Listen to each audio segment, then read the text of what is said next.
and good afternoon to you. I'm Kim McAllister on the Nikki Maduro Show. Of course, Nikki at her second job today, but it is Friday and we still have a great show planned. Of course, I count on you in the chat to continue the conversation with me because I love the back and forth, and I'm very glad that you're here so that we can continue to do that, and I don't have to be alone.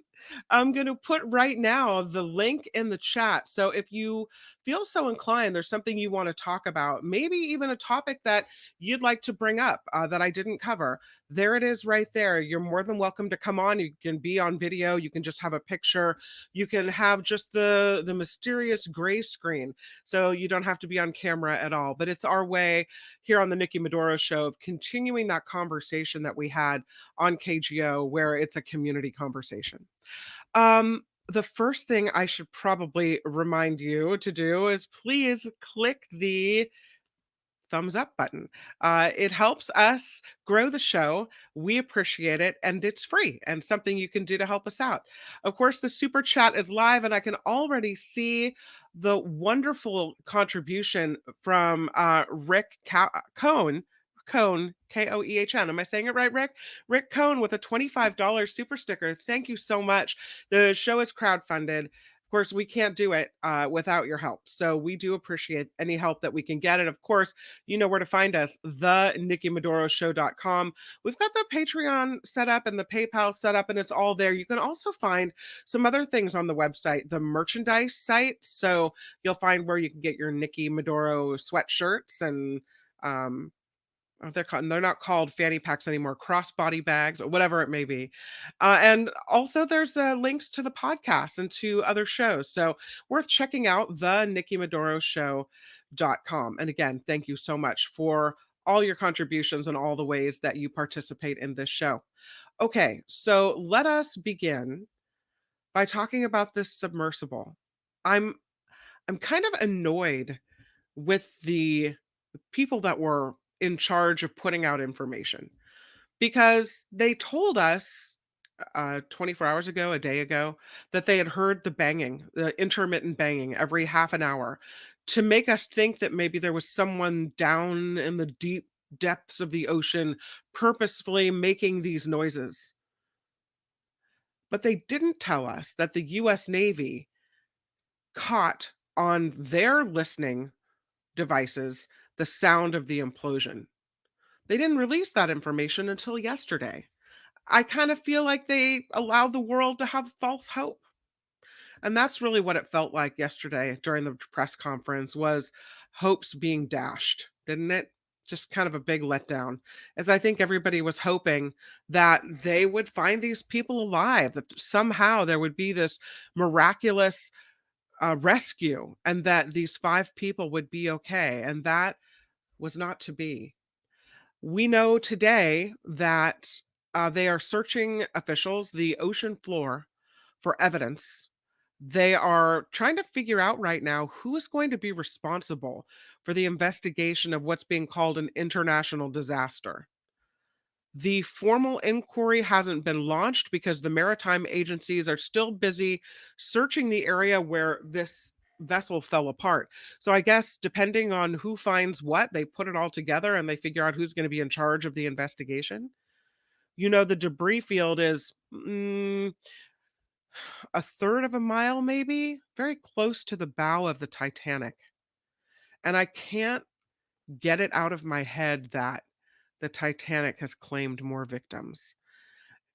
Do you feel like, and I know this is, one of those weird questions, but do you feel like this area, this voyage was cursed, or do you feel it was doomed because of bad decisions made? I wonder what your thoughts are. I mean, do you think this area is just something we should try to stay away from now? Or what are your thoughts? Am I putting too much on it? Do you think it was just doomed from the safety uh, thwarting CEO of OceanGate from the very beginning? Something to consider. So apparently, OceanGate Expeditions, which is the company behind the submersible that imploded, was based in the United States. They're based in Washington State, but the submersible was registered in the Bahamas. Uh, I guess Ocean Gate in Everett, Washington closed when the Titan was found. The mothership that handled Titan, is it couldn't function without a ship following along behind it, was called the Polar Prince, and it was from Canada. And then you have the victims here, the people that died. One from England, two from Pakistan, one from France, the United States. So this is really an international thing. Who then takes charge, in international waters? I don't know how that all works. They are, though, the pelagic research services continuing to search and map out the debris site. They are collecting things. I guess the debris will likely be too heavy for this remote operated vehicle to lift by itself.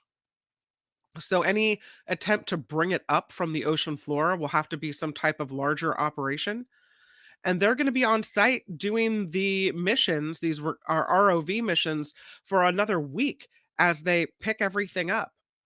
It's interesting. Uh, and then the Coast Guard said they are so involved in the recovery of all the stuff from the ocean floor, they haven't decided whether to launch an investigation or not. So all those things are put on hold. I'm sure there will be an investigation. I mean, you want to know what happened here. I think some would say it's obvious. It wasn't made of what it was supposed to be made of, the hull of this submersible. Safety precautions were not followed, and they paid the price for that. I think they would be remiss if they didn't study this further to try to figure out exactly when and what happened. But maybe we've spent enough money on this investigation already. Maybe this is what happens if you don't have a safety regulation and you go down and you put your life at risk and the lives of your tourists, your Titanic tourists at risk. This is just what's expected. No investigation needed. I don't know. Interested in seeing what you have to say about it, though. Let me go to the chat. Let's go to the chat and see what you have to say. Oh, Wes, thank you so much for the Friday super sticker for $10. Thank you so much. Thank you so much. Jim says too much on it because we can't stop people from climbing Everest. Why stop people from going to space or to see the Titanic? Mm, I think there need to be rules. I mean, I think there need to be safety regulations followed. There has to be something. You can't just say, go crazy and do this dangerous thing, and there's no regulations whatsoever. And I think tourists that sign up for this expect that there will be something, some rules that are being followed, some measures that are being taken for their safety. Jim says, the area has sort of a Bermuda Triangle vibe to it. I agree. That's kind of what I was thinking about. Like this area, this is not where you want to be, not where you want to put yourself. Of course, there have been, many dives. We heard James Cameron, who directed the Titanic movie, talking about how many times he took a submersible down there, one that was, safer and had safety checks and regulations and was certified. But yes, it feels, because two big things have happened here, it feels haunted almost. Doesn't it feel, you've seen the Titanic documentaries where they descend with a camera and they say, this is where 1,500 people went to their watery grave. Well, add five more to that because it feels like this place is just extra creepy. That's how it feels to me. I mean, maybe. Lori, the billionaire organizer estate should reimburse the search and rescue recovery cost. Agree. Yes, totally. And these are people with huge resources. And you talk about how many different countries were involved and all the equipment they had to haul out there in a hell of a hurry. Come on. I agree with you. Why is it upon all these countries to pay rescue costs? I do think, though, that it was a good exercise in this type of rescue. For maybe something happens that's even on a grander scale than this, a submarine, full of hundreds of people or something. Maybe it was a good exercise in thought. If this happens, how do we do this? Uh, I don't. They didn't get the chance to try to do a rescue because these folks were already gone, right? But I think it's an interesting exercise, and when you look at how to do the rescues and how to plan all that out and logistics of all the if this happens, then we do what, right? Ricky Aubert says no supernatural involvement, mere stupidity chasing a dollar, billionaires and their money. Now, logically, Ricky Aubert, I know you're right. You're totally right, but for some reason, I can't help thinking this place is a little creepy, a little cursed. Mm. Nick says, I'm doing a disservice by going down the haunted curse rabbit hole. Okay, I follow you. The Titan failed for the same reason the Titanic did, a mix of stupidity and arrogance in its design and operation. You are 100% right. Um, in the second part of the thing you wrote. Yes, it was stupidity and it was arrogance and it was poor design and operation and poor materials and flouting, as you say, arrogance, flouting of rules and safety. And I don't know if it was in the name of money or the name of said it was in the name of innovation, that rules hold back innovation. How about rules keep people alive? But and maybe you say I'm doing a disservice, but it just feels oogie, Nick. That's all I'm saying. It feels oogie to me. SF Anonymous says those sounds were from the Navy to test Canadian aircraft and the ship's sensor capabilities. You mean the banging sounds? Is that what you're hearing? I had not heard that, but thank you.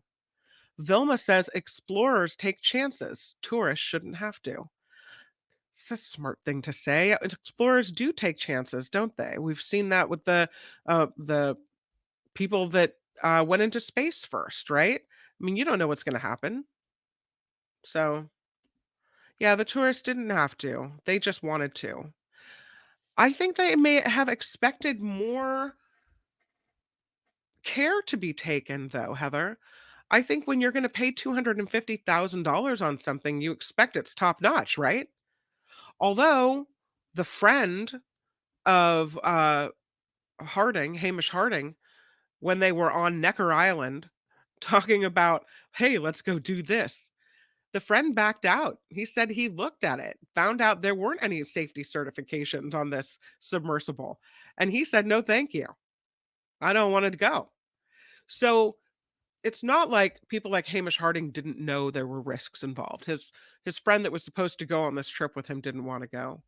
One of the things I am heartbroken over is that 19-year-old boy who was apparently terrified, didn't want to go, and went because it was Father's Day and his dad really wanted to go.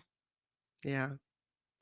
Heather says the company probably over advertised their safety record and gave passengers a false sense of security. Yeah. Okay, so let's move on because we have a lot to talk about today as well. I don't know if you saw the story about the fake electors, but I'm pretty fascinated by what's happening here. Here's a picture of what happened on January 6th with the protests, riots, the attempted thwarting of democracy in America. And part of the way allegedly Trump was going to get around the fact that he lost an election was by a slate of fake electors. I when you hear the stories about this, it's very uh shocking, laughable at the same time. Oh, I'm sorry, Heather. I left your comment up. Let me go take it back. This is what happens when I'm working by myself, right? But I'm not working by myself because you're here. Yay. The stories though out of this are crazy. So, I guess special counsel Jack Smith has now managed to secure the testimony of two of those fake Republican electors to a federal grand jury because he gave them limited immunity. It is all part of his case. Federal prosecutors want to nail down this evidence in the efforts to overturn the 2020 election. So the story out of CNN says the testimony comes after what they call a year of dormancy around the fake electors portion of this investigation. And it's true, we haven't really talked about it a lot, right? The activity could signal the investigators are nearing some charging decisions as part of the 2020 election probe. So, all of these charges, all of these indictments could all come at the same time for Trump. I don't know how you run for president while you're flitting back and forth between 4 courtrooms, but okay. Uh, Prosecutors, I guess, uh, got some documents and interviews last spring from many of the Republicans who signed false certificates to the federal government, asserting they were the rightful electors for Trump in 7 battleground states that were won by Joe Biden. So these are people who knew they weren't real electors and yet signed statements saying they were. Some of these witnesses, prosecutors played hardball with. They would not grant extensions to grand jury subpoenas. They demanded these fake electors comply before the end of the month. But in the cases where they were given witness immunity, the special counsel's office uh, is compelling their testimony. Um, I guess some of these witnesses took the fifth and said they would not be answering any questions at all. So they were given immunity, and now I guess they're singing like canaries, is the story.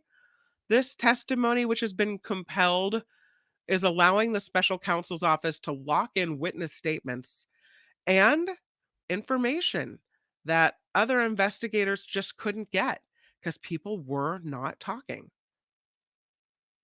At least half a dozen witnesses have testified before the federal grand jury over 4 days in the last 2 weeks. Many of the sessions focused on the fake electors plot orchestrated by attorneys assisting the Trump campaign in 2020.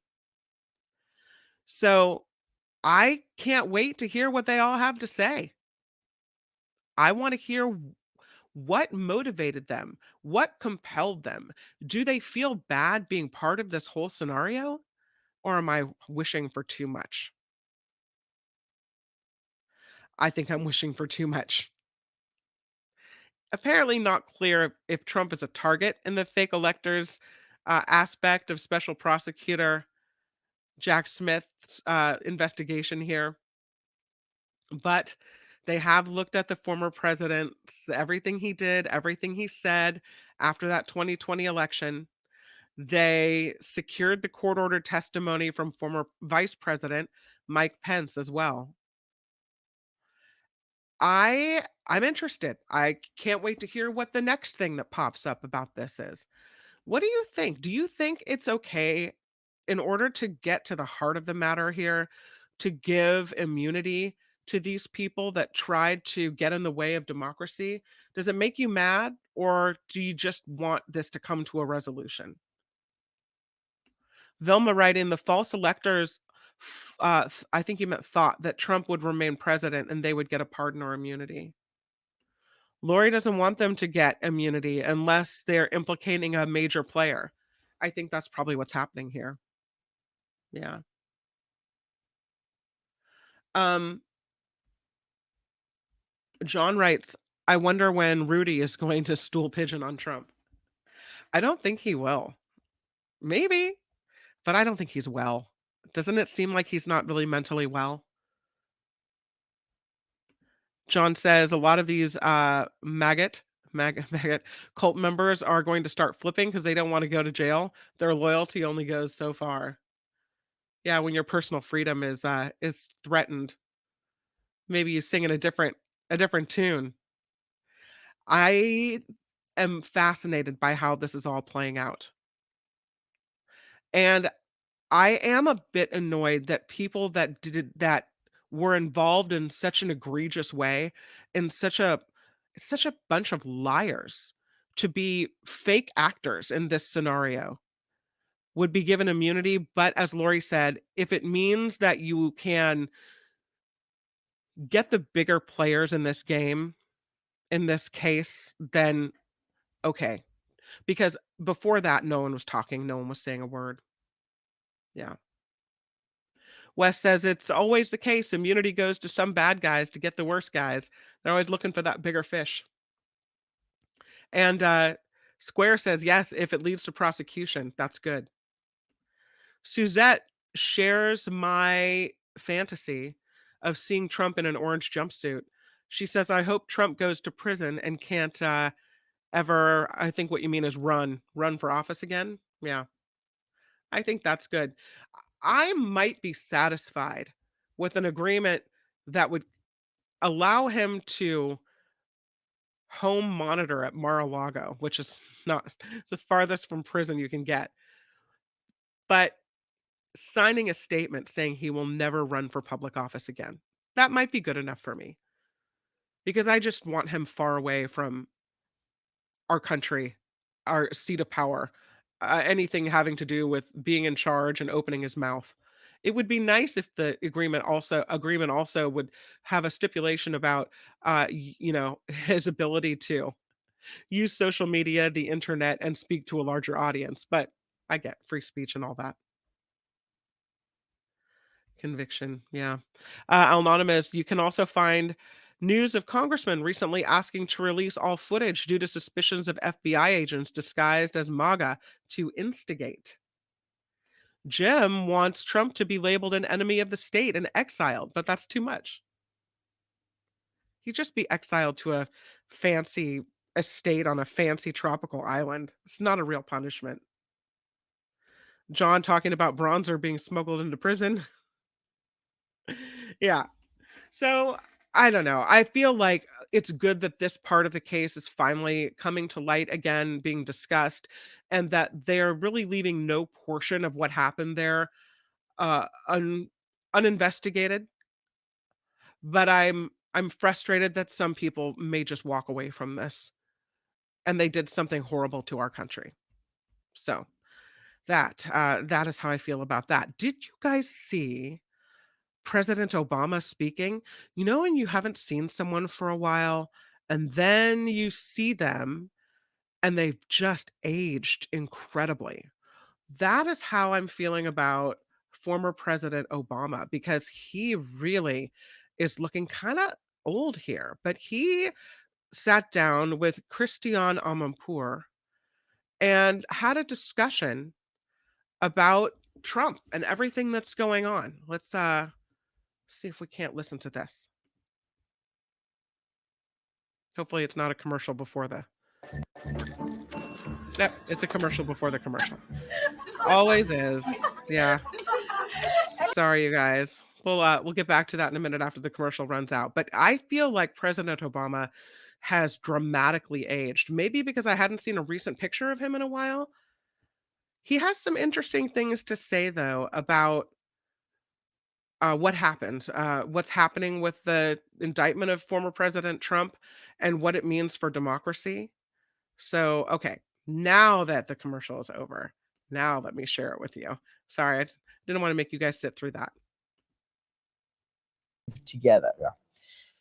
I spoke to one of the Republican candidates, former Governor Asa Hutchinson of Arkansas, who said to me, give the candidates a chance to talk about the issues that the Americans are concerned about. Let's use appropriate language. Let's be clear that we have differences of policy, but that doesn't always make the person on the other side an evil person or somebody that doesn't love our country. Right.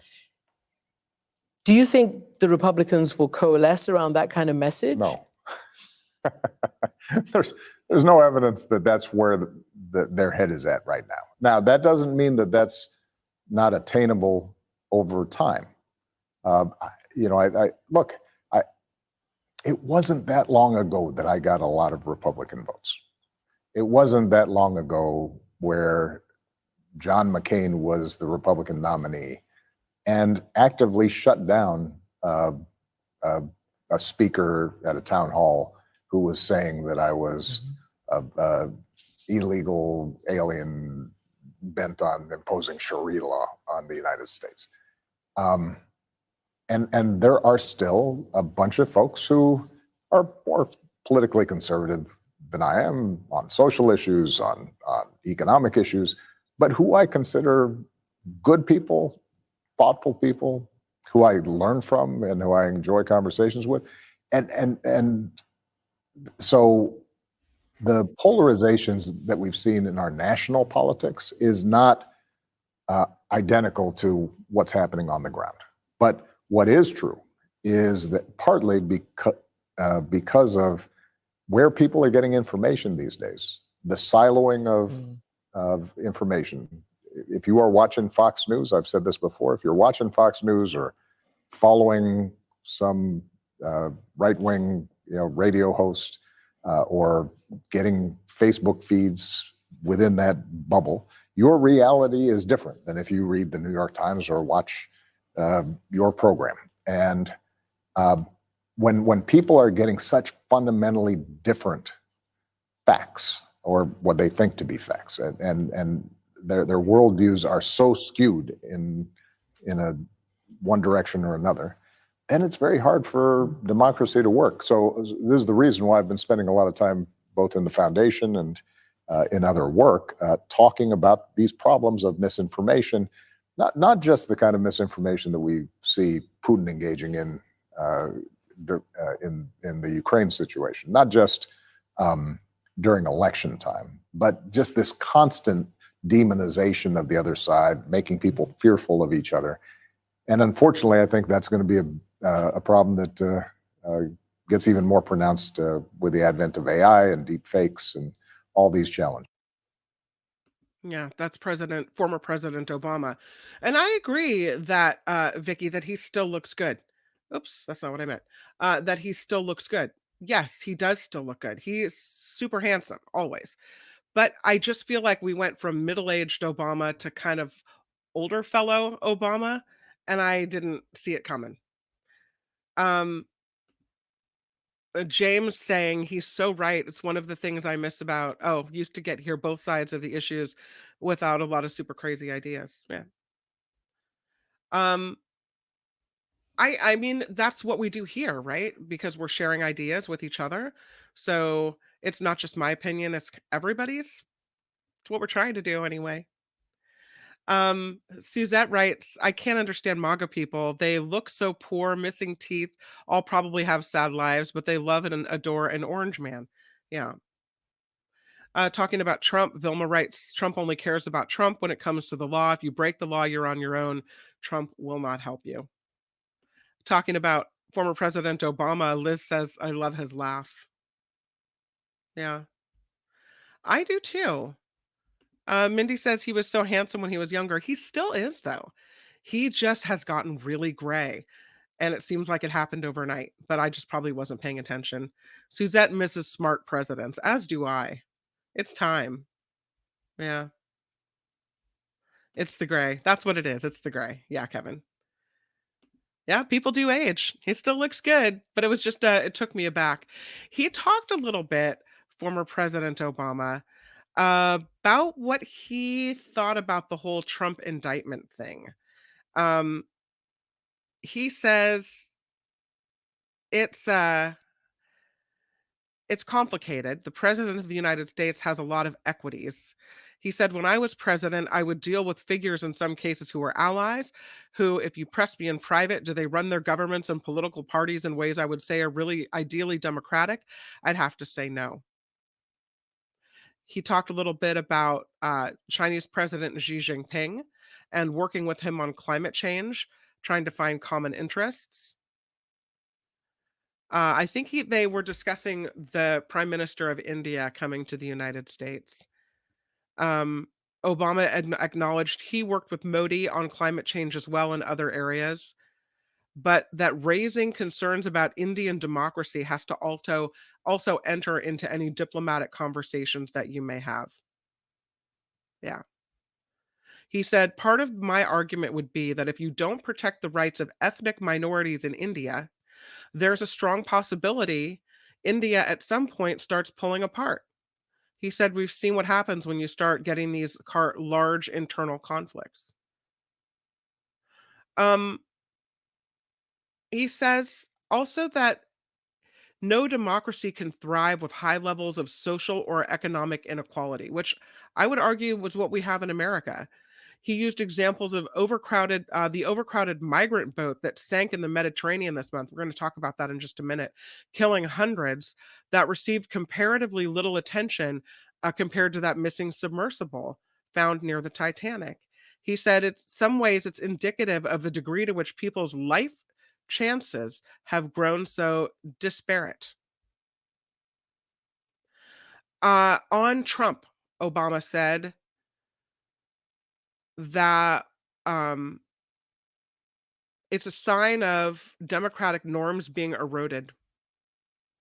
He said, "I believe democracy will win if we fight for it, but that our existing democratic institutions are creaky and we're going to have to reform them." They're going to, yeah, I think they have this full interview. So interesting what he has to say. So, something to look for. But let's talk about one of the things he mentioned, which is this migrant boat. And I have a sad picture of it. You can see how loaded down it is with all these immigrants trying to get to Greece. Uh, this this boat, people that did survive, the few that did walk away from this, say that they were doing okay until the Greek Coast Guard tried to attach a rope to the boat and pulled it. And that caused all these people to fall when the boat catapulted. Um, the accounts of what happened there are really harrowing. This overloaded vessel capsized in the Mediterranean. It happened June 14th. And what okay, so there were 750 Pakistanis, Syrian, Egyptian, and Palestinian refugees and migrants. Of those 750 people trying to get to Greece, only 104 were rescued alive. The interviews of the survivors, so sad. One from Syria described how a Greek Coast Guard vessel approached the ship multiple times trying to attach a rope to tow the ship. The third time they towed us, he said, the boat swayed to the right and everyone was screaming. People began falling into the sea and the boat capsized and no one saw anyone anymore. Brothers were separated, cousins were separated, he said. Another Syrian migrant says he believes it was the maneuver by the Greek Coast Guard that caused this disaster. The Greek captain pulled us too fast. It was extremely fast, and this caused our boat to sink. So the Hellenic Coast Guard denying even attempting to tow the vessel. An investigation is underway. They said when the boat capsized, the Coast Guard, the Greek Coast Guard said when the boat capsized, we weren't even next to it. How could we be towing it? He said they've only been observing it at a close distance and that it was a shift in weight, probably caused by panic, that caused the boat to tip. A lot of people are the of the 104 people found alive are afraid of being deported, getting in trouble, etc. So a lot of people aren't speaking out. But this was a moment where I mean, I don't know how you ever forget it. I don't. So many people dead. One of the accounts talks about trying to swim for survival. People reciting their final prayers. One person said, "I can still hear the voice of this woman calling out for help. You'd swim and move floating bodies out of your way." Horrible. But that is the desperation of people trying to flee these countries. It's a sad situation. And yes, we talked way more about that submersible than we did about what happened here. And as President Obama said, that, we can look at that. Is that a problem of society? Should we not have been interested in what was happening with the submersible? Can we talk about all these things at once? Yeah, really sad. me see what you're saying in the chat. Interested in what you guys are thinking. Um, yeah, James, give me your tired, your poor, your huddled masses yearning to breathe free, the wretched refuse of your teeming shore. Now, granted, Greece is not America. They may have a different view on immigrants coming in. But when you look at what these people were fleeing, how, and I would argue how brave you have to be to pick up and go, to leave everything you know, leave the country you know, the language you know, everything, and go somewhere else. It has to be really bad, or you have to be really brave. Suzette says, how sad. Yes. Anonymous says, it's funny that Hellenic is denying it. Surely they have cameras on board. Now, I mean, with what, more than 500 people dead? Doesn't it have to be, it's a protect yourself? I would imagine the families of these people could seek compensation. I don't know. Packed it too full, says Mindy. Too full with people for the money. Always money. People's lives don't matter. It's disgusting and it's wrong. I guess you could make the argument then that in that way, there is a connection between the submersible and this boat, packed to the gills, probably, with people paying for a ride, and uh, possibly with the submersible getting around paying a lot more by instituting safety standards. So, it is always about the money, isn't it? Um, Here's one, Vicky talking about the difference between right and wrong. Politics not just being a matter of everything having two sides. The Republicans are corrupt and dangerous, and our democracy is at stake. I agree with you. I think you can. Okay, so when you talk about a lot of things conservatives, a traditional conservative versus liberal ideologies, I think there's a case to be made on abortion. Now, I may take the more liberal side on that, but I think there's a discussion there, right? That it's not a black and white issue. People can feel differently about it for different reasons. And I understand that. We may never come to an understanding about that. But when you come to other things like, I don't know, trying to get in the way of an election, trying to circumvent democracy and our process in the United States, those should be black and white issues. And I don't understand how anyone would not want to support America instead of just supporting a person. It's not true, Gordon. Trump could be president if he is convicted, is what I understand. And should that happen, could pardon himself and everyone else involved. So, yeah, that's right, Suzette. He can still be elected president. Even if he goes to jail, he can be elected president. It's true. Chris says people need to stop running from their problems. Well, Chris, what happens if you're politically persecuted? If your government is trying to kill you? If you're identified as someone who spoke out when you're in a country where speaking out is not allowed, or if you're just somehow unfairly targeted by a government who sees you as someone who's, doesn't stand up for what they are looking for. I mean, I could see running. If my kids were in danger, if I was in danger, I could see running. You want to preserve your life and the life of your family. Should we attack the problems and, try to make them better so people don't have to run? Yes. But that's obviously not what has happened through history. Heather says, I'm not surprised that we're desensitized to stories like this refugee tragedy. The sub story was out of the ordinary and therefore easier to sensationalize. I think that's really true.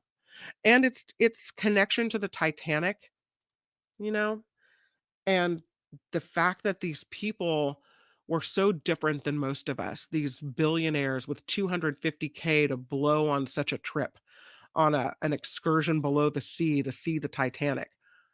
That's not your typical vacation. And so there was that element of it. the rescue, the hope against hope, stories like that. With this story, the hope was pretty much gone the minute that boat capsized and hundreds of people went into the sea.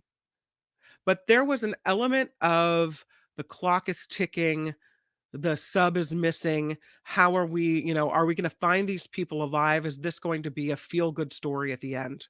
Is it going to be a story of survival? It wasn't. But I think that is what grabbed people. That is what grabbed people. So,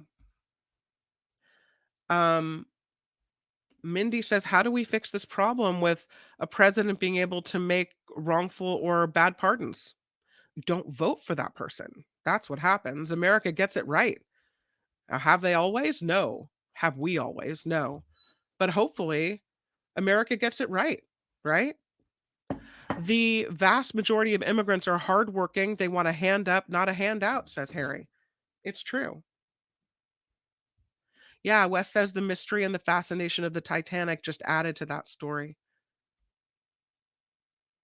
I'm um yeah, I'm sad in both accounts, really. I'm sad for both victims of both stories.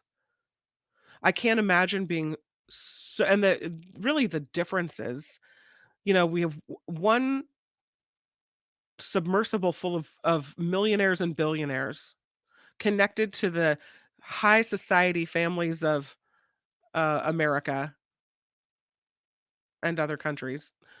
And you have then look at these migrants. These are people that have nothing. Nothing. Yeah, my heart breaks. Harry says MAGA has little to do with traditional conservatism. Goldwater, McCain, Reagan spinning in their graves. The fact is, oh, Harry, yeah, they're hardworking. So I wanted to bring that up. Again, I don't think we've talked enough about what happened with these migrants. I think we'll see a major investigation looking at the Greek Coast Guard, whether they may have had anything to do with this. I'm I'm not hopeful that there's going to be any type of justice or new regulations for these boats, overfilled boats full of migrants coming. These people are desperate. And I don't know how we fix that or how we change that, but it's heartbreaking.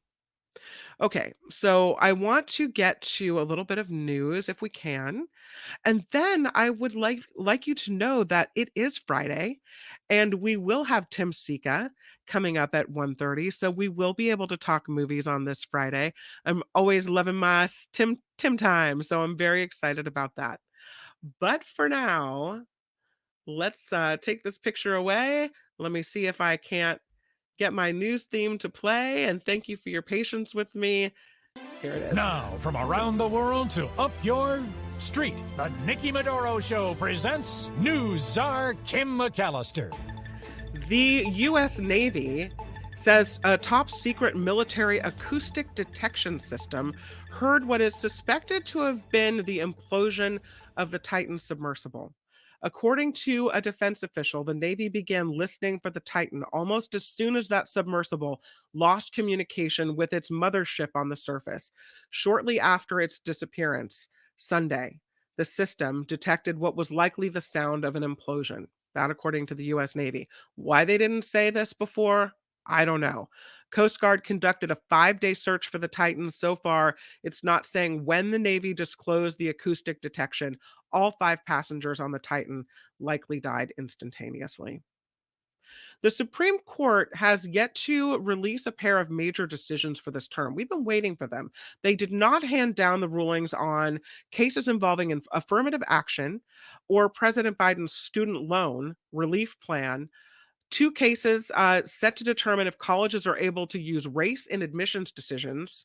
Meanwhile, the both cases will decide if President Biden can move forward with his plan to cancel some student loan debt, which a lot of people are waiting to find out. The Supreme Court is expected to announce more decisions Tuesday morning, so we could hear about these cases then.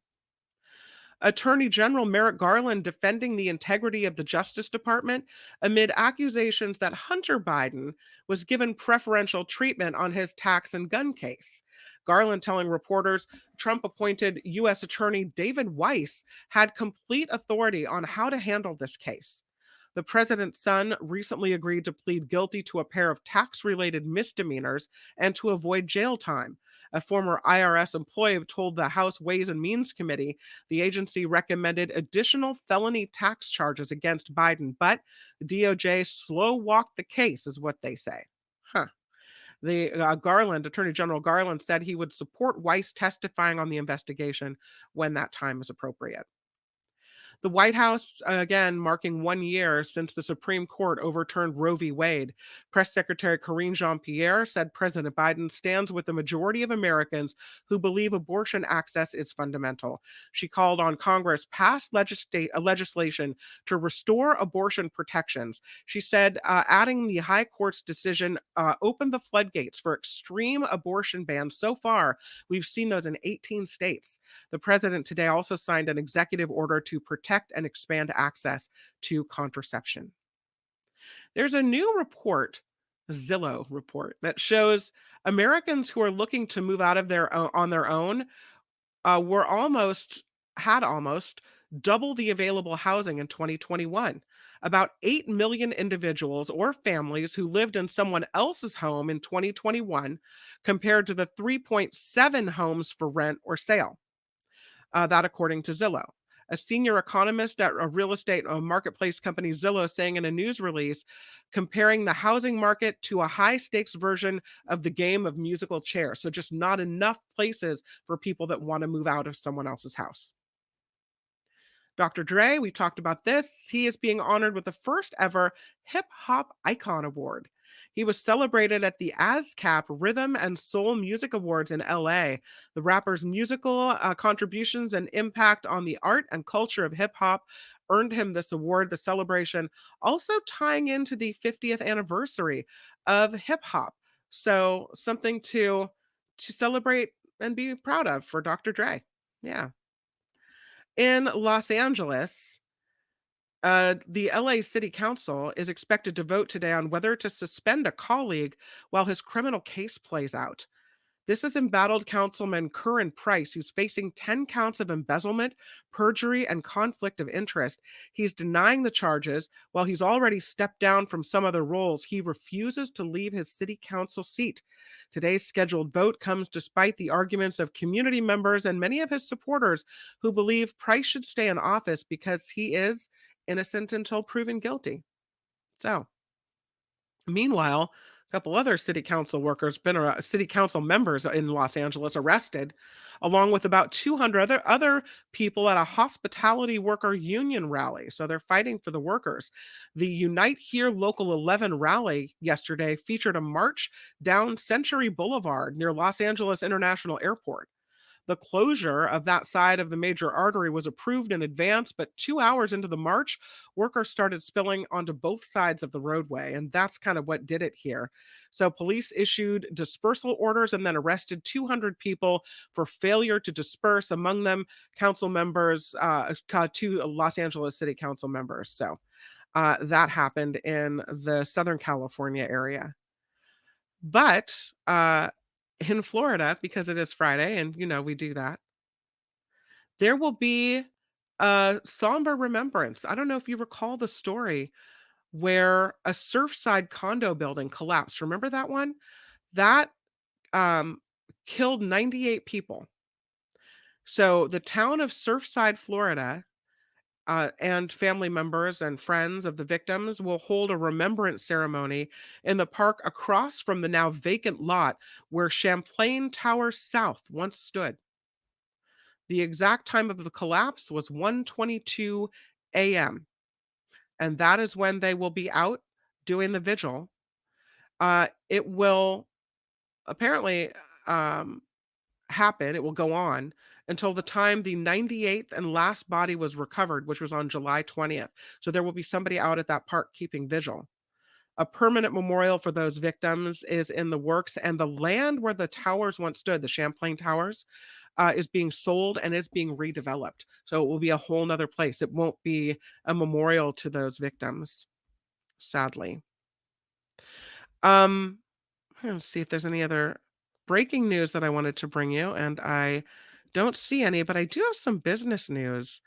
Um, there is OpenAI news, of course. Sam Altman, who's the CEO of OpenAI, he is now issuing a new warning about artificial intelligence. Speaking at a Bloomberg technology conference yesterday in San Francisco, the OpenAI CEO said no individual person or company should have the power to make large scale policy or implementation decisions about AI. Altman believes things can go very wrong very fast unless we figure out a way for all of humanity to govern AI's development and its uses. A story I was talking about earlier, but regarding that story, I think when the CEO of a major artificial intelligence company says, "Whoa, we have to figure out a way to govern this thing, to slow this thing, to oversee this thing," you got to listen, right? Uh, well, we talked earlier about what's happening with Meta in Canada, and if this takes hold in America, I think it could drastically change the way we get information because a lot of people get their information and their news, how whether you think it's right or wrong, through Facebook or on Twitter or through Instagram or even TikTok. Well, people in Canada won't be able to share third party content on Facebook and Instagram anymore. A law was passed there requiring the platform to pay news outlets to share stories. So you can't just click share. Every time that happens, the person who wrote the story, the company responsible for it, has to get paid. Meta confirms it's blocking third party content from being shared in Canada. You think that could happen here?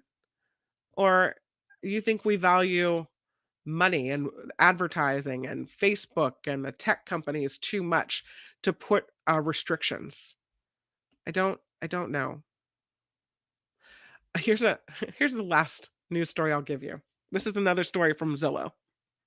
So weird how we don't realize things are so easy to change. But a study says dark, dusky gray interiors can add $2,500 to the value price of homes, painting things gray. Zillow surveyed more than 4,000 prospective home buyers across the US and asked them about their color preference. Charcoal gray scored the highest in the study because buyers are embracing moody, dramatic hues. Zillow also said a white kitchen can lower a home sale price by more than $600, which is weird because every time I see an HGTV show, it's always someone looking for a white kitchen. But I guess a white kitchen can lower a home sale price by more than $600. So, paint it gray. If you have a question about what to paint it, I guess paint it gray. Do the moody, do the moody ones. I'm Kim McAllister, and this is the Nikki Maduro Show. And let's see what you have to say. Anonymous regarding the Facebook news stories in Canada. Good for Canada, says Al. Won't happen here. We always push for global regulations on tech and then we never join in. Yeah. Similar law, that's right, James, is being proposed here in California. And I wonder if it will go anywhere. I do. SF Tesla writes, it seems reassuring we can always yank out the plug to annoying PC Apple device. What will happen when the AI units turn on us? Talking about, yeah, regulations on AI. Yeah. Uh Lucy, or Luis rather, irony. Billionaires going to visit a site where millionaires died tragically in maritime tragedy, dying tragically in a maritime tragedy and joining them. Yes, it's all true. Wes saying he only feels bad for the 19-year-old. The others would probably be happy their final resting place is near the ship they loved. I don't know if they'd be happy about that. I don't know. Um, Anything else? Oh, nope, I think it's good. Okay, let us move on. And again, in about 20 minutes, Tim Sika will join us and we will talk about movies and what is coming up for this weekend. But there is something big and very lovely happening in San Francisco this weekend. And I don't know if I would drive down to see it, but the idea of it definitely pleases me. It is a big, big wedding. I think I have a picture for you. of what is happening at San Francisco City Hall, and that is going on this weekend. Do I have it? Oh, I was having a hard time pushing it up. But it is going to be a massive wedding of at least 250 couples, is what they're saying. A pride marriage celebration to be held at San Francisco City Hall. Of course, it's Pride weekend, one of the biggest pride celebrations in America, if not the world, happening in San Francisco. The office of the county clerk will marry 250 couples at San Francisco City Hall. That is happening actually today in honor of San Francisco's very rich LGBTQ history and culture. Each couple that gets married today will receive a commemorative Pride marriage license and Pride pins, a photo booth, also part of the festivities. And you remember the first same sex wedding in San Francisco, officiated by then Mayor Gavin Newsom in 2004. So, again, big, big wedding. And congratulations to the 250 couples getting married today in this big wedding at San Francisco City Hall. Kind of a cool story.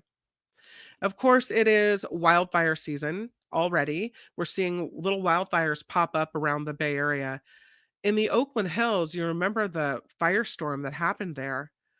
And there are residents in one of those neighborhoods in the Oakland Hills who in Montclair is where this is, and they are signing a petition now to try to get PG&E to bury the power lines in this area.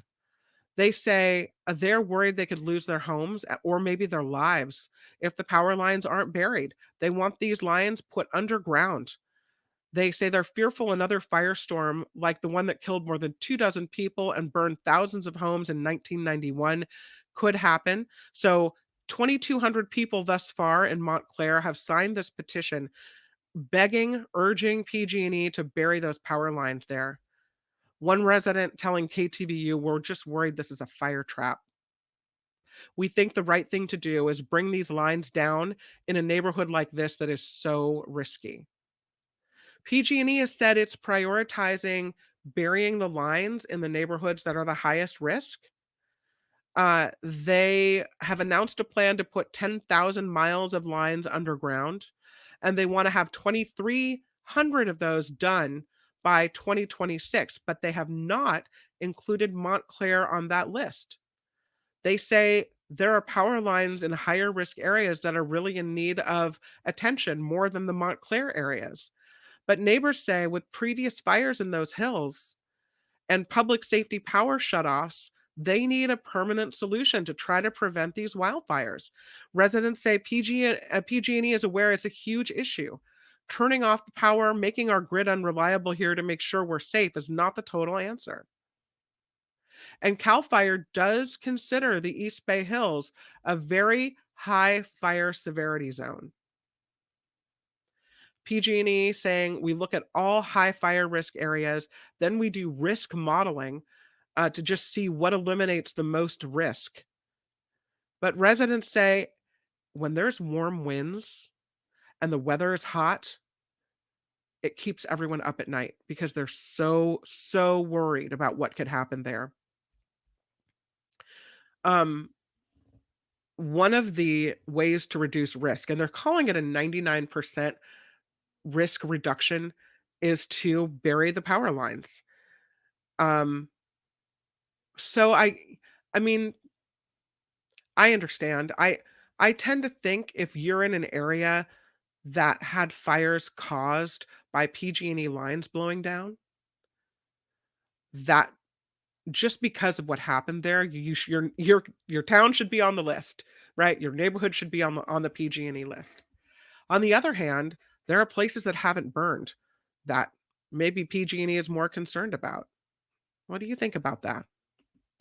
Another fire story showing that here we are again is this story out of Marin County. This from the Marin IJ. A wildfire this week was sparked from equipment, so time to be careful already. It was a spark from a chainsaw that lit up a vegetation fire this week, happened in the town of Woodacre on Wednesday. It was a small fire, burned about 5 acres. The chainsaw was being used to perform tree work to create defensible space in the area. The Marin Fire Department wanting to remind people keep a water source handy as you do your defensible space work. So, got to have the hose if you're using the chainsaw, I guess. They want to encourage people to continue defensible state space work, cutting grass, cleaning up their yards all summer long. So they had to evacuate a couple homes. They had the fire out. It was a 5 acre fire. But I think it shows that we are. You always wonder, when does fire season start? Well, it's here. We saw a fire in Napa recently. We saw a fire in San Jose at a park. We saw this one in Marin. I'm sure there have been others. But I think it's a signal to all of us that here we are. The weather's changing, even despite our winter. Here we go again. So, I mean, if we're all more careful about doing things like that, and if you have to use that equipment to do as they say, keep a water source handy, then maybe we won't see that type of devastating fire, which we have seen in the past. Yeah. Another story to mention today is this lady, you guys, this woman uh, snuck into Disneyland.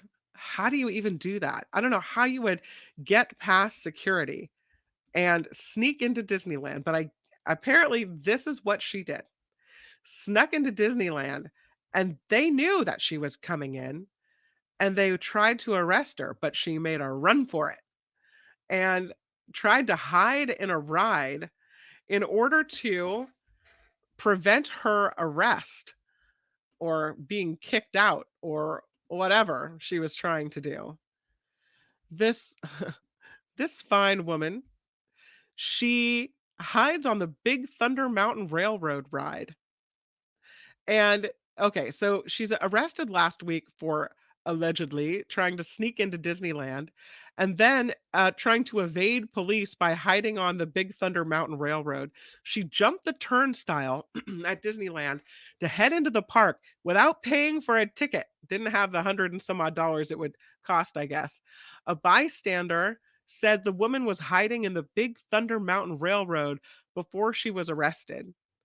So she's now charged with a misdemeanor defrauding an innkeeper. If convicted, she could serve up to 6 months in the county jail and pay a fine of up to $1,000, in addition to the original cost of the ticket. The situation at Disneyland, though, is kind of getting a little rough. Usually, happiest place on earth, everyone goes there, everything's fine. But last month, a couple families got into a fist fight at Disney World. Well, it's in Florida. We expect it. That ended in two members of one of the families being banned from Disney World. Nobody arrested in that one. In June, another woman at Disney World berated guests and exited a ride while it was stopped for safety concerns. Remember the drunk woman who just got up and got off the ride?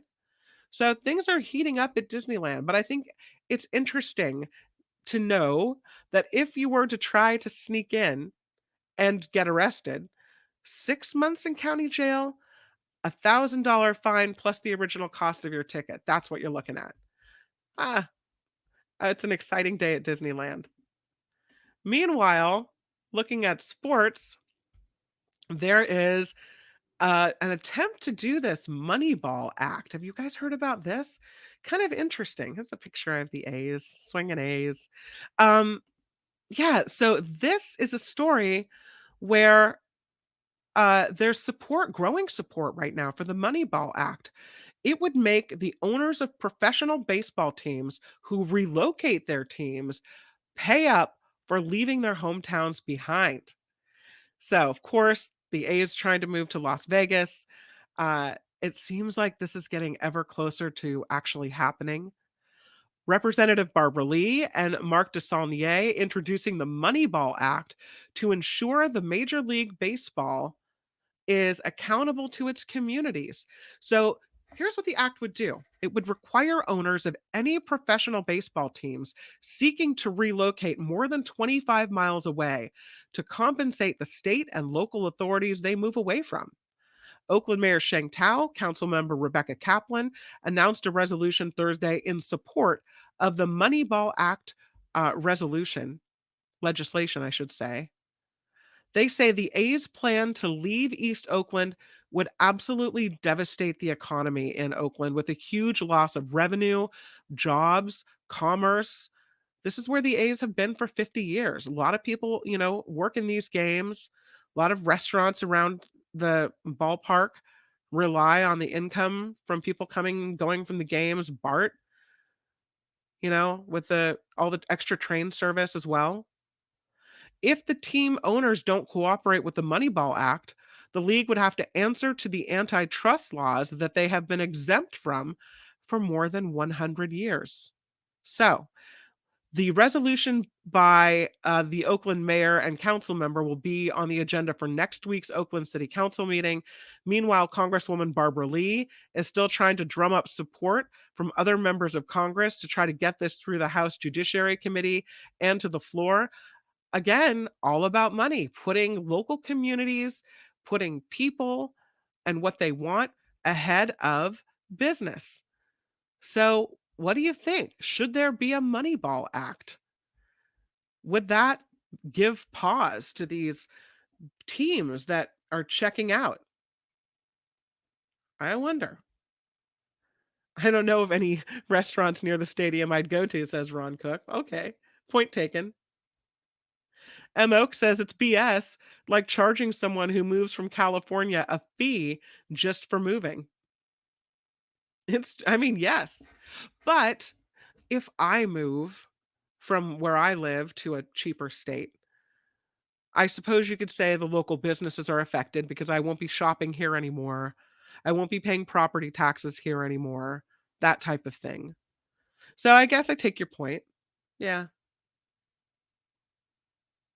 Um, but I think it's fascinating. And I don't know if such a Moneyball act would hold these big money teams back from moving.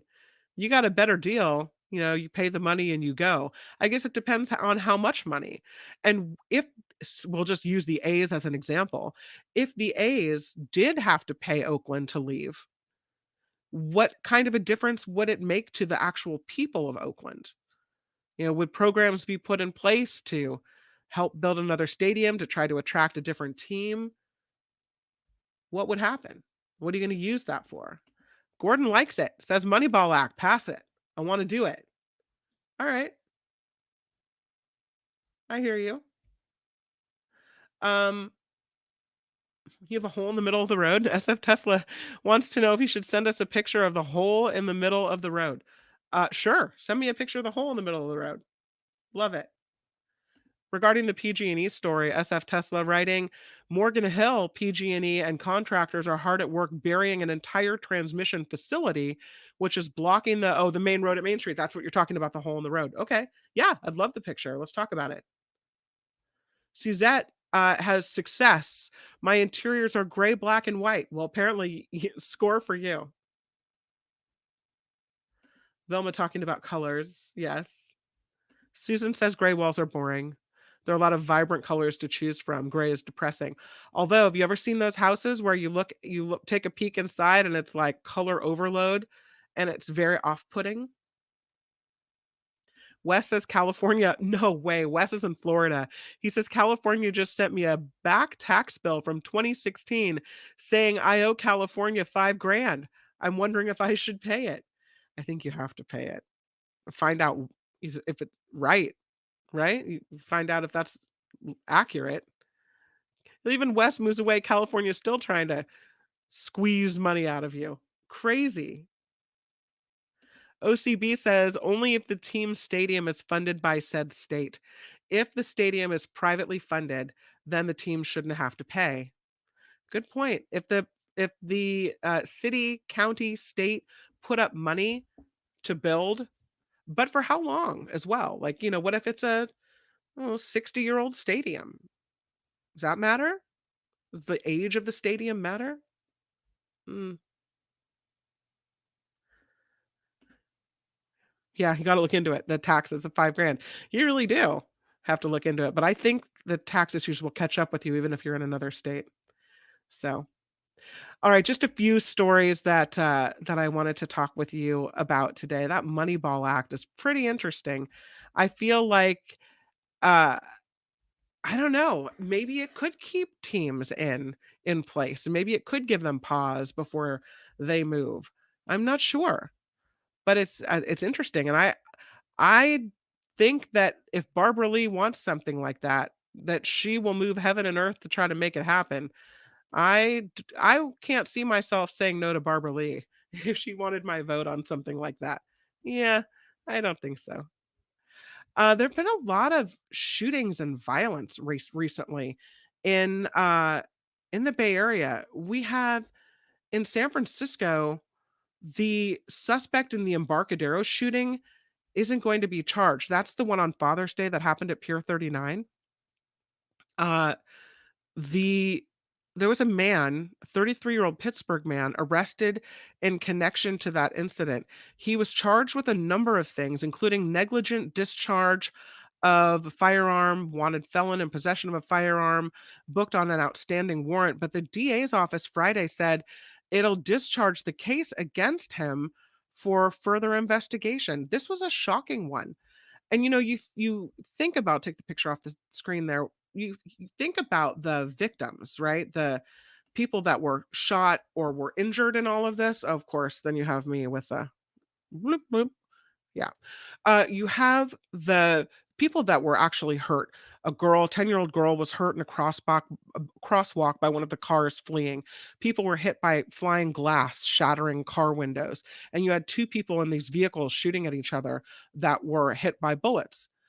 But I have a woman I know where in this town where I live, Petaluma, and she said she and her daughter were there celebrating on Sunday, and they were at Pier 39. They were kind of doing fun touristy stuff, and they were right in this area when they started hearing the gunfire, and they ran into this restaurant. All these people went into the restaurant's freezer trying to get to safety because they didn't know, was it, people opening fire on the street, everyone at risk all at once? And the account of what she went through and the mental trauma as you hear gunfire pop, pop, pops out in the street as these cars are shooting at each other, and people are ducking behind cars, people are running in and hiding in restaurant freezers. That's a lot of people that are affected by this type of violence. Anyway, well, it looks like the one of the people arrested in this case I don't know, they're looking for other evidence. They're not going to charge him. They're still investigating. That's all at work here. The police say the type of investigation takes time to complete. And we're working to ensure all that police gather all the relevant evidence to evaluate the case and make the proper charging decisions. That according to the DA Brooke Jenkins. Yeah, 6 people injured in that shooting last Sunday near Pier 39. So the case is still active, even though the charges against this man, Mr. Lee Haywood, have been dismissed. And who knows, maybe they've been dismissed because he's willing to identify other people that were involved. There was another issue in San Mateo where some teenagers were trying to steal cars. They were arrested. Yeah. It was a pursuit, a hot pursuit. San Mateo police say they saw this car being stolen in the San Bruno area. They tried to stop the vehicle, but driver didn't stop. Off it went to San Mateo, where they put the spike strips down on the road, and that's what got him. So, 3 people tried to run from this car. Police got them, a 13-year-old from Daly City, a 14-year-old boy from Colma, and a 13-year-old girl from South City. So a 13-year-old boy, a 13-year-old girl, and a 14-year-old boy. These are little kids. I mean, I'm come on. These are middle school kids. These are still children, and they're stealing cars? All my life I never heard of such a thing. They tried to steal a white Hyundai.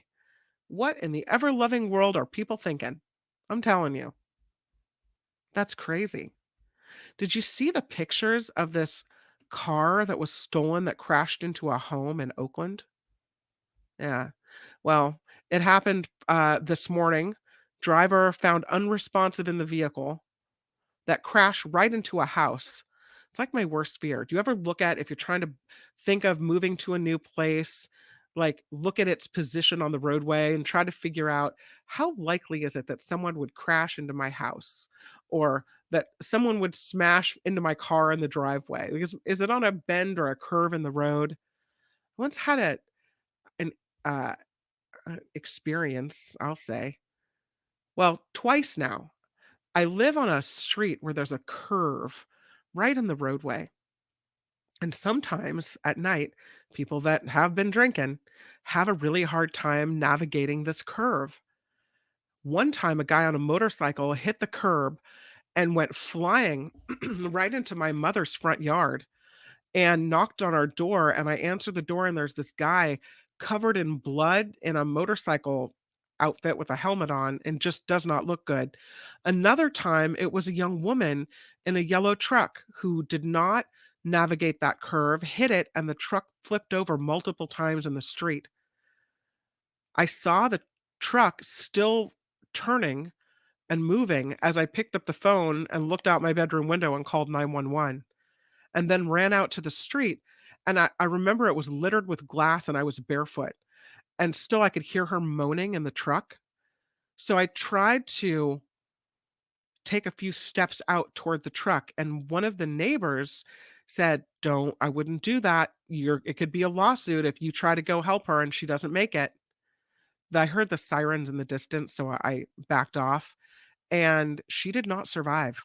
The lid of that truck, the roof of the truck was peeled back like a lid on the canned vegetables, and she did not live and apparently had been drinking and couldn't navigate the curb. So now I think because of those 2 incidents, I'm always looking, if a house is for sale, I might go, "Oh, what a pretty house," but, it's right at the end of a street. If someone came barreling down the street, that's the house they'd hit. So I'm always thinking about that. This, car was stolen that hit a house in Oakland, driver taken into custody. They don't know if drugs or alcohol were involved yet. Happened early this morning. But yeah, somebody else had their house bashed right into.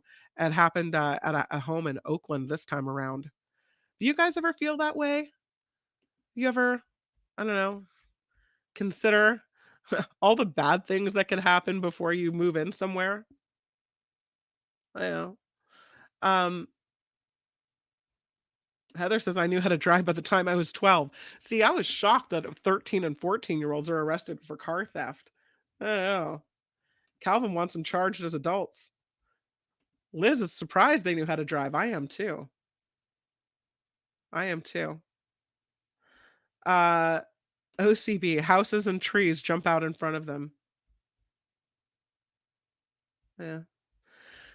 I don't know. It's a different way of thinking. Maybe I catastrophize things. I'm not sure. Regarding the Moneyball story, M. Oak says, Moneyball, think of the backlash. Another black market on California smacks of sour grapes. Uh, I don't want the A's to move, just looking at what's fair, in my opinion. Yeah, it might not be fair. Louise says, you can't force a team that draws fewer people than a puppet show on Wednesday to stay where so few people go and watch them. Yeah. Vilma says yes on that Moneyball Act. You have to pay for the effect that the move is having on the local community. It will never pass in the United States Congress. That is for sure. Ron has advice for Wes, tax advice. He says, Wes, I went through that when I moved to Nevada, blew it off. They put a lien on me. Get a tax guy, but be prepared for them to tell you you owe. Yeah, not worth dealing with it. Sorry about that, Wes. That's a total bummer. Calvin, regarding the cars versus houses, Calvin says there was a homeowner on the news. His house was smashed over 10 times, and the city won't allow concrete barriers to save his life. Liz says, my husband's cousin's house was hit by a car, corner house, destroyed the bedroom. Luckily, the woman that lives there was out walking her dog. It's scary. And I do. It's okay, Kim says Grady. You're a little worried, but you be you. Things you have to think of. It's the long goodbye from California. Back taxes. Oh, Wes, I'm so sorry. It is truly my favorite time of the week. I really live for this, you guys. I live to talk to Tim Sika about movies. I love his take on movies. He always considers everything so thoughtfully. And I go into the week ahead prepared to click or not to click on the movies that Tim Sika has recommended. Please help me welcome Tim Sika to the Nikki Maduro Show. Gee, hi, Kim. The pressure is on. I don't know what to do now. I think I'll just sit back and listen to you talk about movies. No, no pressure. People are tired of hearing me yip yap the whole time.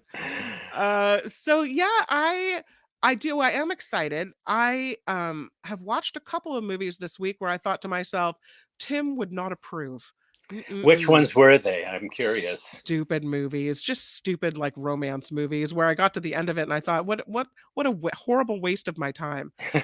One thing Well, I did watch this week and last week, it's the final season of Outlander, season 7, and the first 2 episodes have dropped. So I have watched that and enjoyed it.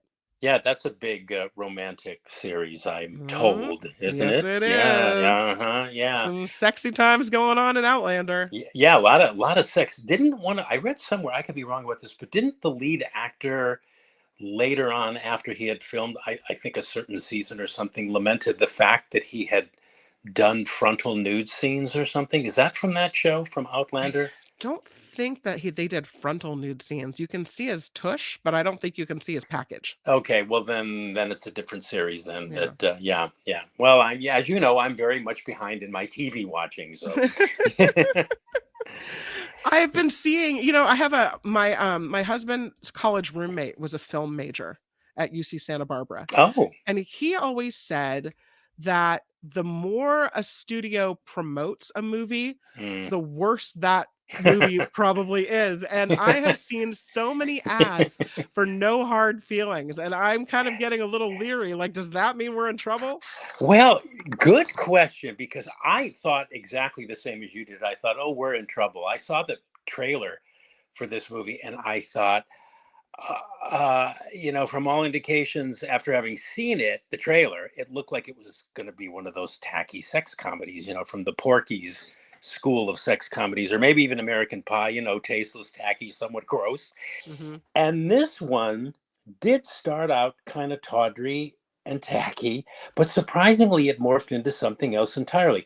Jennifer Lawrence is in it. She's so great. She plays a woman in a character who, well, let's say she's got like loose moral standards, I guess you could say that, if you wanted to judge her. She has lots of issues with men. She's great at and a firm believer in one night stands, right? But Hmm. she's just about to lose her house because she's not paying her back taxes or whatever, her property taxes. So she answers this want ad from a pair of helicopter parents, played by Matthew Broderick and Laura Benanti, who ask her to date their 19-year-old introverted son in exchange for a car. She's lost her car. She's also an Uber driver and she needs a new car. So they said, well, if you do this, we'll give you a car.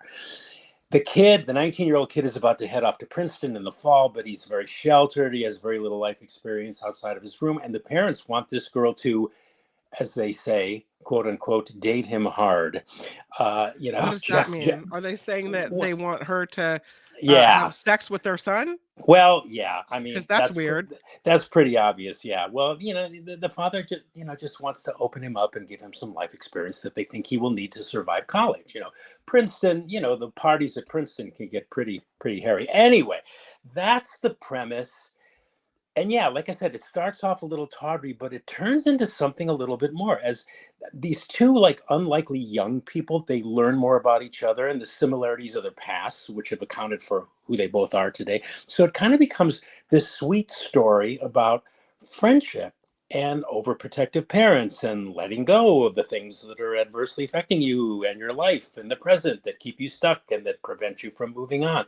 There's actually some grist on the bones of this screenplay. It's still a sex comedy, but also one with a little bit of substance too. And it's funny. It's well directed by Gene Stupnitsky, who is the writer, producer, and director of The Office.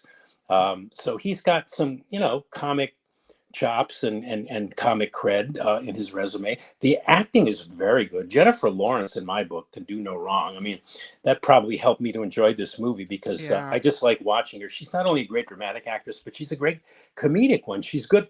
She's good at physical comedy too. She had to do these weird things with her body that were really, really funny. Oh, and I forgot the boy, the 19-year-old boy she's asked to date hard, which is, as you said, it's code for seduce. Hmm. Is played by Andrew Barth Feldman, who is actually a Broadway star, an accomplished Broadway performer. He played the lead in Dear Evan Hansen, I think, when Ben Platt left to do other things on Broadway. So he's very talented, and he plays opposite Jennifer Lawrence really nicely. So yeah, so for me it was a nice surprise, and it was a very Oh, easy and entertaining watch, and I liked it. I'm shocked that I liked it, but I enjoyed it. I thought it was good. is Yeah. this movie only in theaters, or do we stream it, or how's it working? Only in theaters. Okay. So yeah, but you know how quickly they go onto these streaming platforms. I mean, I hate to say this because I don't think this movie would be hurt at all to watch it at home. Although I know the studios would love you to come out and pay hard ticket prices to see it in the theater, but it's, there's nothing expansive or visually, exceptional about it. It's kind of made for streaming, I would think. But like I said, So it's an elevated sex comedy, if there is such a thing. so it's a watch it, but wait for it to come on stream, and don't pay for it. Yeah, unless Okay. unless you wanna, go out on a date with your significant other and just have a good time and then go out to Sure. eat after. Yeah, it's that kind of movie. Yeah. Okay, I'm kind of Yeah. glad you like that one. Yeah. Let's Yeah. talk about this movie. We kind of mentioned it a little bit last week because we had this kind of movie was coming out as a pop-up in certain cities, but it's called Asteroid City. Yeah, I was going to say, please don't make me talk about this movie, but Oh, I'm no, no, no, sorry. no, no, no. I want to, and I did have it on the list that I sent you. It's writer director Wes Anderson, and he's back. Not that he ever left, but he's returning to form. I'm going to try to explain what I mean by that. His fans and his critics are saying anyway. With this latest movie, it's called Asteroid City, and before this, he made. I don't know if you are familiar with his other films, but he did The French Dispatch. That just came a couple years ago, and before that, he did an animated film called Isle of Dogs, and The Grand Budapest Hotel, Moonrise Kingdom, The Fantastic Mr. Fox. Anyway, all of his movies are emblematic of a very distinctive look and style. Every one of his movies, and especially this one, Asteroid City, they're these self-contained worlds that are best described as surrealist. Somebody said fabulous. I don't even know if that's a thing, but it's an attempt to describe what his movies look and feel like. Like, I was joking with you and I said, please don't make me talk about this movie. It's hard to talk about his movies because they're also very layered and very meta, with very specific and deliberate production designs that involve miniatures and splashes of color. His narrative style is very unconventional, and watching his movies can sometimes feel like a kind of a workout for the audience. His narrative style is not the narrative style in which most movies are made. I remember Steven Spielberg was trying to describe the films of Stanley Kubrick, and he said they were both friends and in real life. But Spielberg said that the way Kubrick told stories was antithetical to the way in which we as moviegoers are accustomed to receiving stories. That also describes Wes Anderson's style, only his style comes across at times, to me anyway, as too idiosyncratic at times, which can turn kind of arguably grating and annoying. But anyway, that said, this guy, Wes Anderson, is a true film artist, and I think Asteroid City may be his best film yet. And what it is about, it boasts this multi-tiered framing device about this desert city, Asteroid City, in the American Southwest, known for its observatory and meteor crater that people come to check out. It's like a tourist attraction. The U.S. military also uses Asteroid City, the empty plains of Asteroid City, to test atomic weapons. Oh. And junior stargazers who love astronomy and young space cadets who are aspiring astronauts flock to Asteroid City to look at the nighttime sky. And the city is inhabited by the wildest cast of characters to be only found in a Wes Anderson movie. And the meta aspect of this story is that it's a film within a play, within a TV show. Oh, A film within a play within a TV show. Weird, weird, weird. I don't know what else to say about this one, Kim. It did you defies did the you did it you like defi- it? well, yeah, I did. It defies description, though. It defies classification. But it demands discussion, but only afterwards. Like the best of Wes Anderson's movies, his movies have to be experienced. I always feel that the best way for me to review a Wes Anderson film is say with a group of people who have already seen it. uh, then some interesting things could come out about what I thought this movie was about, what the content was. He's a mind-boggling filmmaker. Yeah, but I think this one is up there with the very best of this original artist's work. So I would be insane not to recommend it. I don't think his films are for everybody, but Mhm. if you've seen the trailer and you responded to the trailer, I would say go check it out, because they did a pretty good job with trying to sum up the feel, the look, and what the story was about by showing you the trailer. Yeah, interesting filmmaker. He makes interesting movies. Is it Yeah. is it one of those movies where the more you watch it, the more Oh kind of yeah. you get it? Because Yeah, yeah, yeah. some directors seem to make movies where, there's all these hidden things, or if once you see it, then you see how the story is Yeah. laid out the second time around, or you Yes. see why they did different Yes. certain shots, that type of thing, where it's more of Right.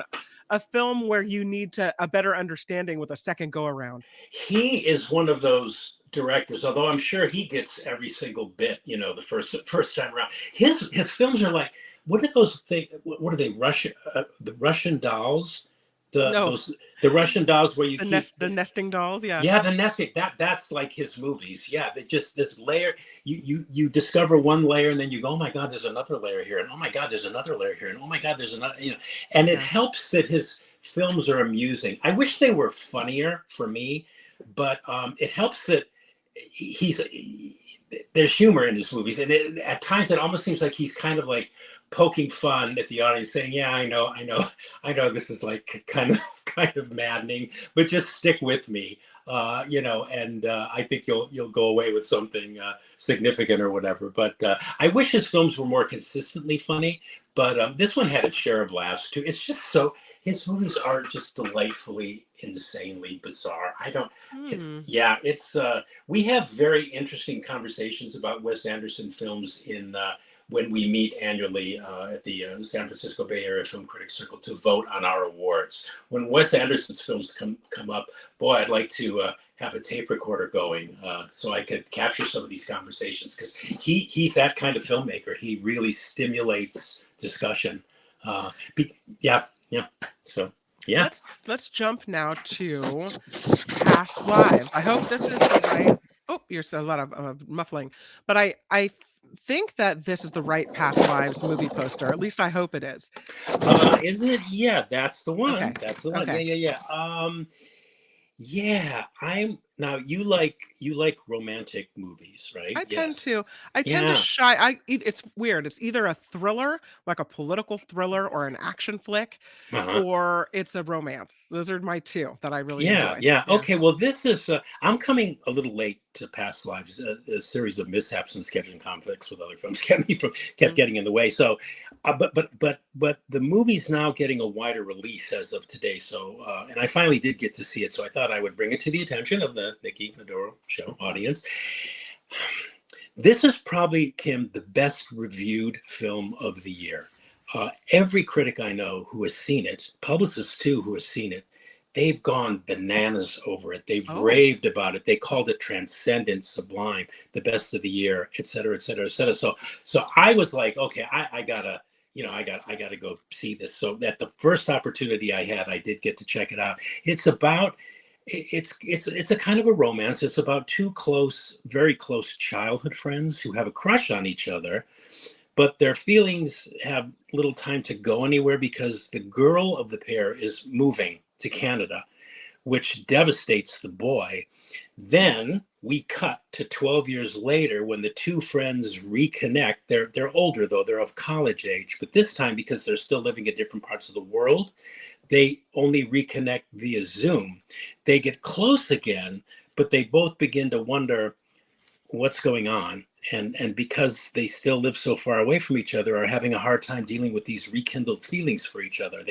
My take was they wanted to act on them. So the long and the short of it is that their individual lives take over and they fall out of each other's lives again. Then we cut to 12 years later, where they reunite in person in New York, but this time the girl is married to Oh, another guy. Yeah, yeah. So, and the film explored, well, it doesn't really explore this, but it utilizes as a thematic backdrop this Buddhist notion of, I didn't know what it was called. That was the first time I was came aware of it. It was called In Yun, IN-YUN, which is a belief that for two people to cross paths in this plane of existence, 8,000 layers of connections had to come before through the ages, and thus nothing we go through in life is arbitrary or random. And who are the people we meet in our life? Who are these people that we meet in our lives, and why do we instantly connect with some and not others? And what is the basis for that connection? Well, the concept of In Yun says that it's because we knew these people in past lives, hence the title. so And I'm going to, everyone that you would connect with in life, like yeah, you yeah, and I you knew. probably spoke in a past life, and that's Oh, why we're connecting now. we may have spoken, we may have been friends. I may have been your father, you may have been my mother, maybe we were in a relationship. Yeah, Whoa, okay. yeah, heavy stuff. So I walk consciously here over what I'm about to say about this movie Mhm. because, like I said, people love it, critics love it. I had a lot of issues with it. Mostly what seemed to me to be a kind of a surface screenplay.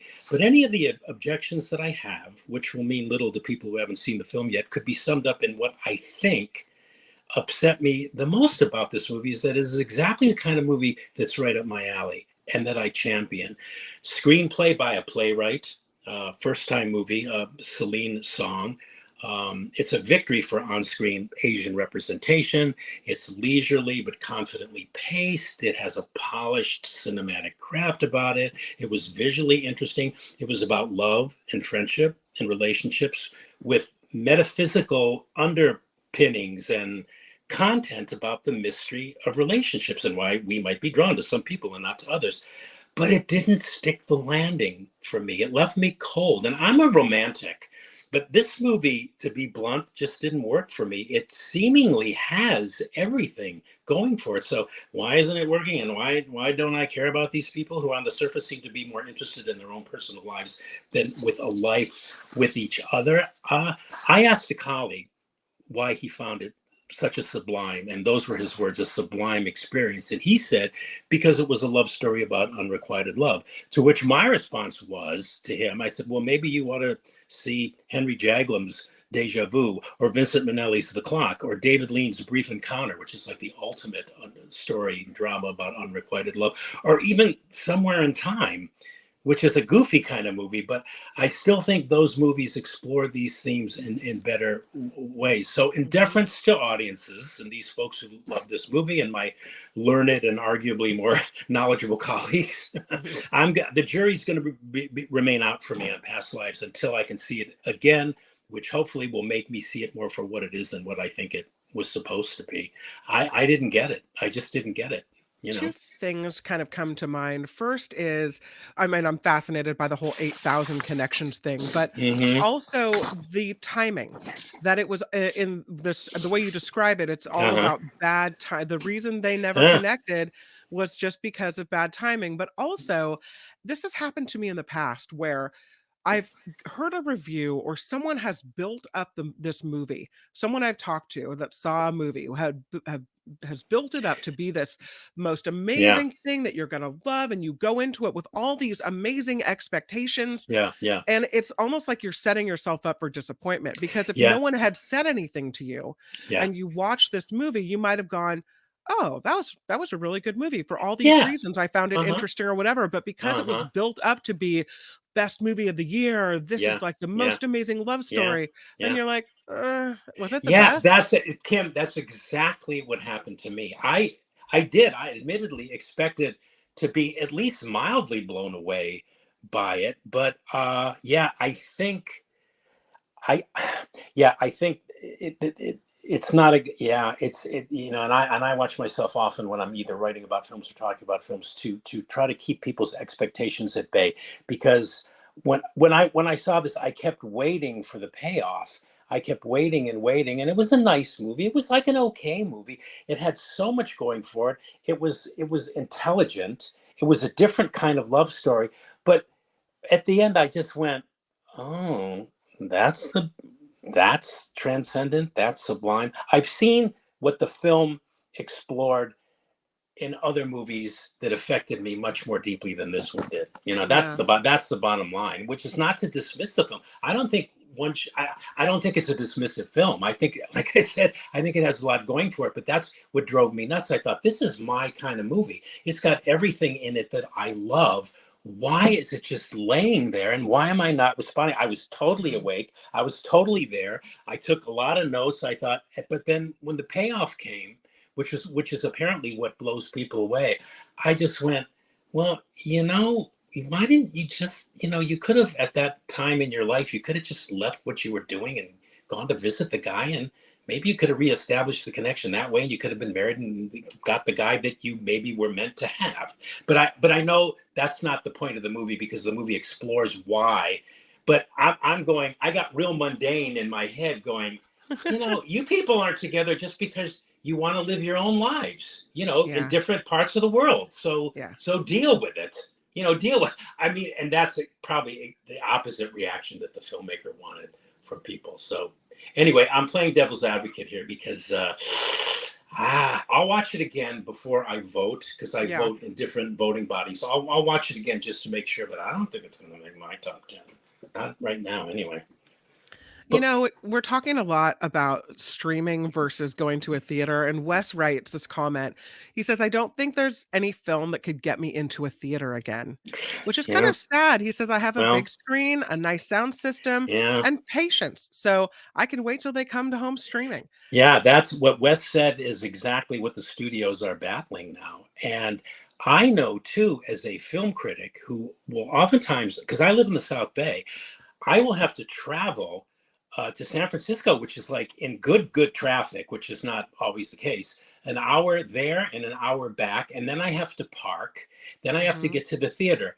So and because of COVID, I got used to seeing these movies at home so that I could review them. And I'm even less apt to want to go to a theater unless it's the AMC theater that's a mile and a half up from where I live. Mhm. I will go to that. But yeah, that's the dilemma that the studios are facing right now. And I don't blame Wes. I'm kind of on his side. I like to see, and I don't even have probably the setup that he has. I have critic friends who have these amazing rooms where they have big screen and great sound and all that stuff.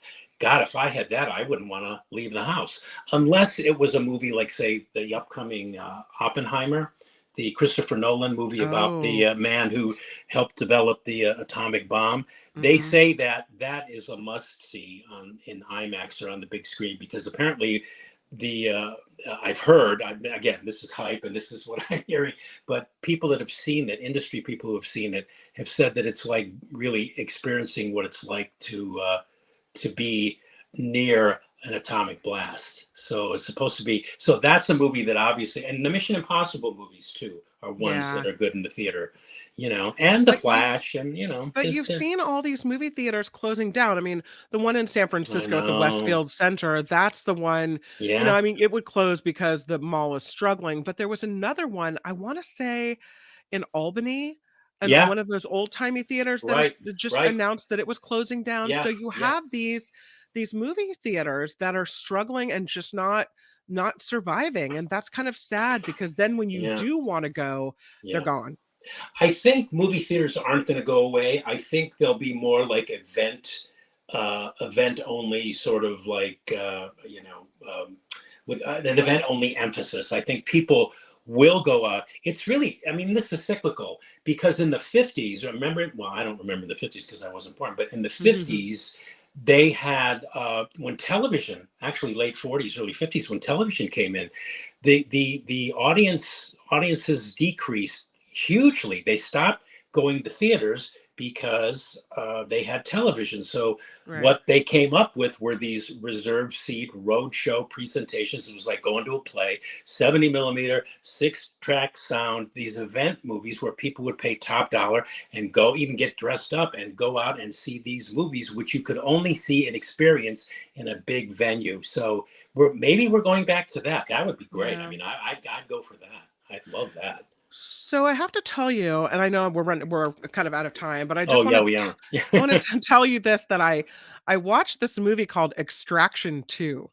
And I the only reason I clicked on it, Was that it's on the Netflix? Was it on I Netflix? believe it was on Netflix. It's a Chris Okay. Hemsworth movie. Uh-huh. And Oh, and we know why you watched it, right? Because yes, we Chris do. Hemsworth. Yes. Hey, yeah. But I That's a clicked reason. on it because Yeah. they have this thing on Netflix, and I don't know if I don't see it on other streaming apps, but on Netflix they have this top 10 in the movies today, top 10 in the TV shows today. I clicked on it because it said it's number 5 in movies. So, everyone must be really enjoying it. Yeah. I Is that a marketing scam? Is it Oh really top boy. 10, or is it just the movie they want me to watch? Well, you wonder how they derive at that conclusion. Really, you wonder. I suspect it's a combination of both, or it's they figured out a way to look. I don't know what the metrics are with streaming anymore. I don't understand any of it. I don't know how anybody, filmmakers, are making money on these movies, because at least when you went to a theater, you bought a ticket and they said, okay, on this day, for this screening, X amount of tickets were sold and this is how much money came in. This goes to the theater, this goes to the distributor, this goes to the studio. I don't know how they determine any of that stuff. So in answer to your question, I think it's probably a bit of both.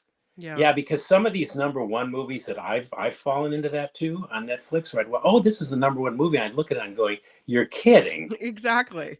I feel scammed. I feel so I'll stop watching it after 20 minutes, Like, is this a marketing ploy, or are all these people really watching this movie? I don't Yeah, know. yeah. Who knows? I don't know.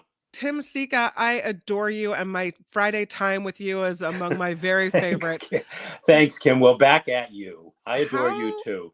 And I should probably have a little headline thing for you, but how do people find you online to see what you're doing and what you're up to? Yeah, they could go on Facebook. I have a radio show. It's a locally broadcast radio show called Celluloid Dreams, the movie show. But you can go on SoundCloud anytime and get any of my interviews, reviews, what have you. Can even find this segment from the Nikki Maduro show on Oh, SoundCloud, where people can go and they can just check out whatever I'm up to if they're even interested. everything And all at once. yeah, Awesome. everything all at once. That's right. Yeah. Everything everywhere all at once, Oh even. yeah, Oh, I don't everything ever. know. Oh, good. Hey, yeah, that's something I wish I would have thought of saying. Tim Yeah, Sika, thank you for being sure, here, and I sure, look forward Kim. to next Friday. Have a All good right, me one. too. Yeah, you too. Bye bye. Bye. Tim Sika, everyone. My tremendous thanks to him for being here on the Nikki Maduro show. Some people that I want to thank: Rick Cohn for a $25 super sticker today. Very, very grateful.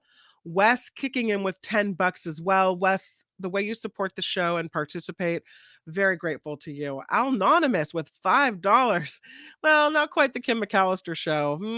No, but we hold down the fort while Nikki's at her second job, and I appreciate you participating. And then Marilyn Gunning for a $5 super sticker as well. Very grateful. You guys can find other ways to support the show by going to thenikkimaduroshow.com. The Patreon link is there. The PayPal link is there. Of course, the show crowdfunded. And so we are grateful for whatever help that you are able to offer. And thank you for putting up with me and for being here today and for participating in the chat. So thankful to you. And I will see you on Monday. I hope you have the very, very best weekend. But until then, here's my boy Jacob. Nikki, you're all so awesome. You're sprout like a beautiful blossom. You're also the best. I really can't rest. You're all so awesome. Wow.